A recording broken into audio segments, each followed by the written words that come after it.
Welcome to Slash Forward, where we always wonder which is worse, mutants or zombies or vampires. We'll examine all three in the 1980 Italian trash classic Nightmare City. Comment with your thoughts on how to best classify what these things are, and consider subscribing to the channel to continue your research. Let's get to it. We open, as in any Italian film, on some jazzy-ass music over scenes of the big city.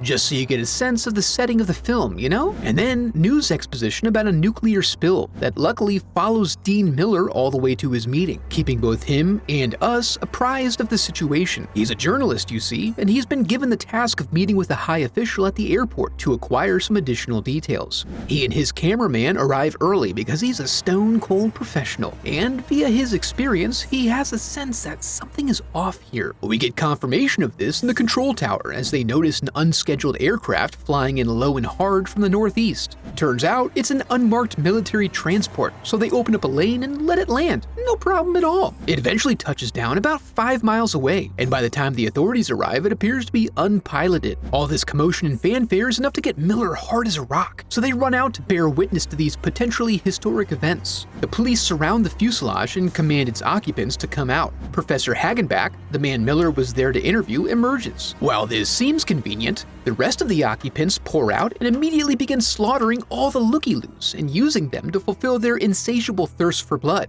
So, not that convenient. These mutants seem to be impervious to physical pain, and their travails are recorded for posterity by Miller and his cameraman. But as the violence continues to spill out in waves, Dean makes the call to go ahead and pull back and retreat. A wise choice, as in the aftermath, we see that no one was spared. In town, they're too busy creating content for the local station, fulfilling the population's basest desires to heed any warnings of the big happenings going down at the airport. So as these dancers are recorded by the medical personnel that apparently run the station, Miller returns to commandeer the airwaves and let the news be heard. He claims autonomy over the station. Am I in charge of the broadcast or not? Enforces his report through all frequencies. As Dean gets caught up in having his moment, the chief gives him some major blue balls by cutting the signal so they can discuss this first. And in the meantime, we dance. As Miller goes to tell the chief to never interrupt him when he's in the middle of expositing, we find General Murchison was at the station already and declines to uphold its high ethical standards of journalism in order to keep the city calm as they work through their investigation.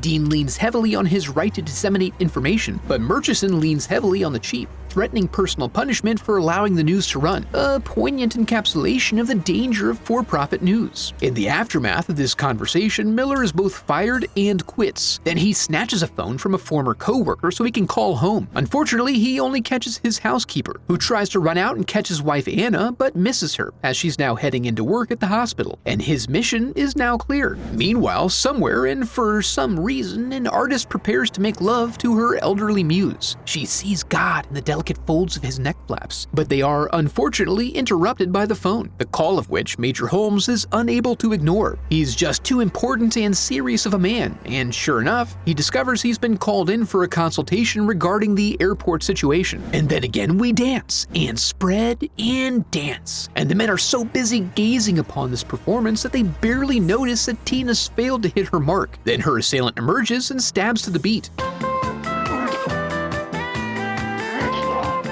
However, when his friends join in, party time is over as the dance escalates into a slaughter, the natural next level when discussing magnitudes of frenzy. Miller sees this happening and closes several of them into the studio before immediately getting on the phone with civil defense to make sure they're apprised of the situation. He then chucks an exploding monitor and ducks out under cover of electrical fire. In the hall, most paths are blocked, but he's agile enough to slip into the service elevator and find his way out. He then cuts through the bedlam to an available car and then tears through the landscaping like he's in the Italian Job. Meanwhile, Anna's making the rounds at the hospital where things are still quiet. At the command center, we find the civil defense crew trying to get their arms around this, but the reports coming in are sketchy and erratic. One advantage, they roll in a sample mutant to confirm they aren't aliens, just highly radioactive humans blessed with hyper-regeneration. Donahue then confirms that there is some transfer of material from assailant to victim, that they're driven by a constant need to try to replenish their depleted red blood cell count, and that headshots are ideal, a real mishmash of mythologies, but updated for the 20th century. Holmes steps away to interrupt Sheila's glow-up.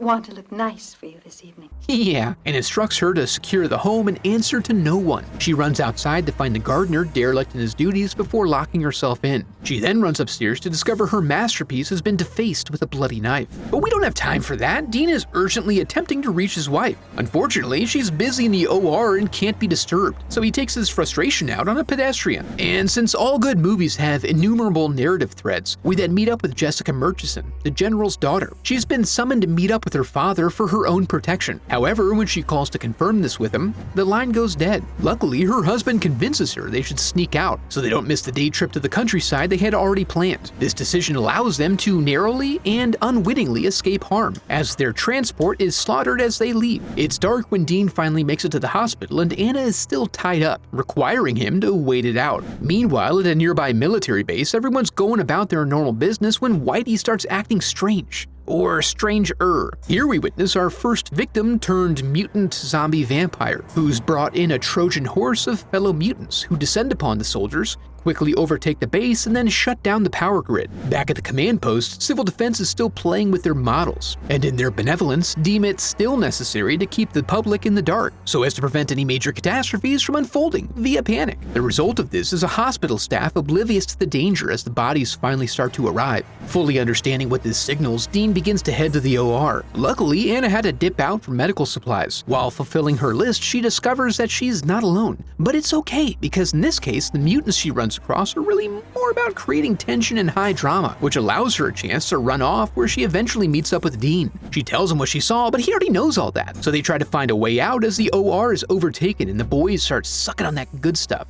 Downstairs, the Millers find a quiet place to hide out and wait. They listen to everyone else getting killed, and things start to die down a bit as the carnage spills outside. When the coast seems clear, they slip out and manage to escape in an ambulance. The next morning, we see Holmes buzzing the city in his helicopter, keeping an eye on things as they drive through the wasteland. At command, we learn that all communications are cut, so they have no choice but to call in a state of emergency and begin prepping the bombers at the nearby airfield. The Millers hear about the lockdown and take a few moments of their drive to philosophize about the consequences of man's interference in nature, which brings them no solutions whatsoever. Out in the field by the road, Jessica and Bob hear the news and debate whether to find protection or continue their vacation. They ultimately decide to wait on their friends to arrive to fill them in on what's going on in the city. Jessica is startled by a nearby corpse, but happy to see their friends have arrived. But she quickly grows unhappy to see them as they have arrived as mutants and waste no time at all gunning them down and sucking them dry. Back at the Holmes residence, Sheila's gotten over the vandalism of her favorite bust and is focused on rebuilding her masterpiece. But she's drawn downstairs by the frantic knocking of her friend Cindy. She's spooked out and neither of them have a good idea of what's going on. When Cindy mentions having barricaded her cellar, Sheila realizes she missed that entry point, so they both head downstairs to secure it. While there, they hear a bump, which Sheila goes off to explore on her own. She finds an open door, but the danger is downstairs with Cindy, who suffers the slow insertion of a large spike just below her breast and then into her eyeball. Meanwhile, the Millers are still driving, but are eventually forced to pull over for gas.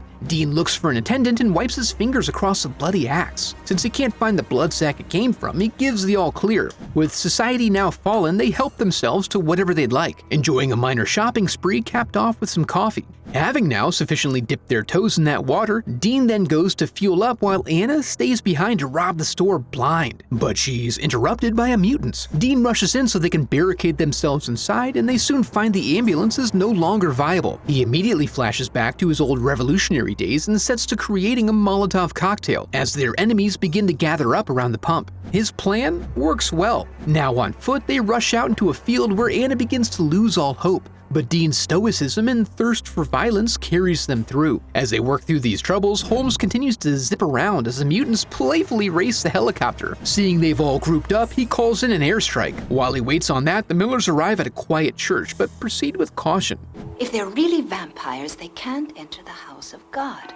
But are they? They find the father, who they seem to not realize is a mutant until we, the audience, see it as well. And Dean lets him know that Jesus compels him to get his wig split. Still waiting on that airstrike, Holmes decides to go check in and finds the airfield full of fueled and armed planes, but no pilots in sight. He notifies command of this development and is called back to home base. Along the way, he stops off at his villa to pick up Sheila. Unfortunately, he arrives to bear witness to the consequence of the prior altercation and is forced to shoot her damn head off. The Millers eventually stumble upon an abandoned amusement park, which seems fun, but then they discover a jeep they could use for their escape and decide to do that instead. As Dean checks it out, he's forced to practice his sharpshooting skills on Anna's face, and then they're overtaken and forced to abandon this plan. Dean, however, does manage to pick up firearms from the fallen soldiers and sprays down any who step to him, exploding fools' heads left and right. They proceed up a secret path while chucking grenades for cover, and what seemed foolishly hopeless turns out to be the best decision they could ever make, as Holmes, now despondent, is listlessly wandering about the city and happens to fly in their general direction at that exact moment. So he pulls up and goes fishing for survivors. Unfortunately, and despite their best encouragement and knots in the rope, Anna does fail her 5th grade fitness test, allowing herself to be overcome with a swooning fit and plunging to the earth below. Dean then wakes up late for work. You see, he's on his way to the airport to interview a Professor Hagenbach. He arrives apparently oblivious to the dream deja vu, resulting in events unfolding in a manner familiar to us, but that he seems destined to reenact. And aw man, they got us on this one, you guys. I have a website set up where you can support the channel through donations or merch. I'd like to take a moment to give a huge thanks to my donors memorialized in the Hall of Headshots.